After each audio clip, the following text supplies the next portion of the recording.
स्थानिक निकाय चुनाव 2025 की तैयारियां जोरों पर है। इसी बीच नगर परिषद वाड़ी अध्यक्ष पद के लिए भाजपा से एक नाम तेजी से चर्चा में है, आनंद बाबू कदम का। भाजपा के वरिष्ठ कार्यकर्ता आनंद बाबू कदम को नगर परिषद अध्यक्ष पद के उम्मीदवार के रूप में पार्टी की ओर से पहली प्राथमिकता मिल सकती है। पिछले 35 सालों से लगातार पार्टी के विस्तार और संगठन के सशक्तिकरण में उनका महत्वपूर्ण योगदान रहा है। जनता और कार्यकर्ताओं में उनकी विशेष पहचान और लोकप्रियता के चलते वे अध्यक्ष पद के प्रमुख दावेदार के रूप में उभर रहे हैं। आनंद बाबू कदम का कहना है कि नागरिकों की मूलभूत समस्याओं का समाधान और नगर परिषद क्षेत्र का सर्वांगीण विकास ही मेरा पहला उद्देश्य रहेगा। भाजपा की ओर से जल्द ही औपचारिक घोषणा होने की संभावना है, लेकिन कार्यकर्ताओं में कदम के नाम को लेकर पहले से ही उत्साह दिखाई दे रहा है। अब देखना दिलचस्प होगा कि क्या भाजपा नगर परिषद वाड़ी से आनंद बाबू कदम को ही अध्यक्ष पद का उम्मीदवार घोषित करती है। असं आहे की आता ही पहिल्यांदा ओपनची सीट निघालेली आहे।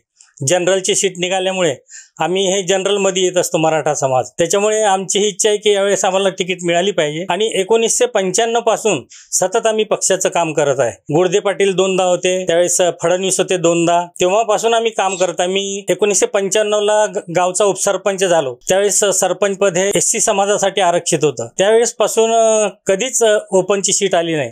आता यावेळेस ओपनची सीट आल्यामुळे आम्ही पक्षाकडे आपली अध्यक्ष पदाची मागणी केलेली आहे। आता माझं असं आहे की मी पक्षाचं काम तर करतच होतो इमानी इतबारे, जेव्हा जेव्हा मला पक्षाने जबाबदाऱ्या दिलेल्या आहेत यशस्वीपणे मी पूर्ण केलेल्या आहेत। कारण अध्यक्षपद भाजपचं वाडी मंडळाचं अध्यक्षपद पश्चिम नागपूर पासून आजपर्यंत 7 वेळा मी अध्यक्षपद मला पक्षाने दिलेलं आहे आणि त्या माध्यमातून मी पक्षाचे कामं केलेले आहेत आणि जनतेचे विकासाचे कामं सुद्धा केले आहेत, समस्या पण सोडवलेल्या आहेत। सगळ्यात पहिले तर आपल्याला इथे एक बस टर्मिनल नाही आहे, कारण जे बाहेरगावून बसेस येतात ते इथं थांबतात, परंतु त्यांचं टर्मिनल नाही आहे आणि इथून बाहेर बस जातात ते सुद्धा स्टँडवर राहूनच त्यांना जावं लागतं। दवाखान्याची समस्या होती ती 30 खाटाची सोडवलेली आहे।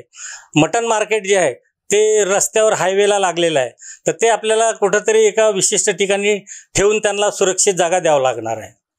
अशा अनेक समस्या आहेत। भाजपचं संघटन आमचं फार मजबूत आहे, बूथ लेवलपर्यंत आमचं संघटन असल्यामुळे आम्ही इथं रात्रंदिवस कामं करत असतो। पक्षाचे ध्येय धोरणं जे असतात, प्रोग्राम असतात ते करत असतो आणि विशेष म्हणजे लोकांच्या ज्या समस्या आहेत त्या समस्या सोडवण्याकरिता मी वारंवार निवेदन सुद्धा देत असतो। कारण मागील 5 वर्षापासून नगर परिषदेच्या निवडणुका झालेल्या नाहीत आणि त्याच्यामुळे आम्ही निवेदनाच्या माध्यमातून जनतेचे प्रश्न आणि गावच्या समस्या सोडवण्याचा प्रयत्न करतो।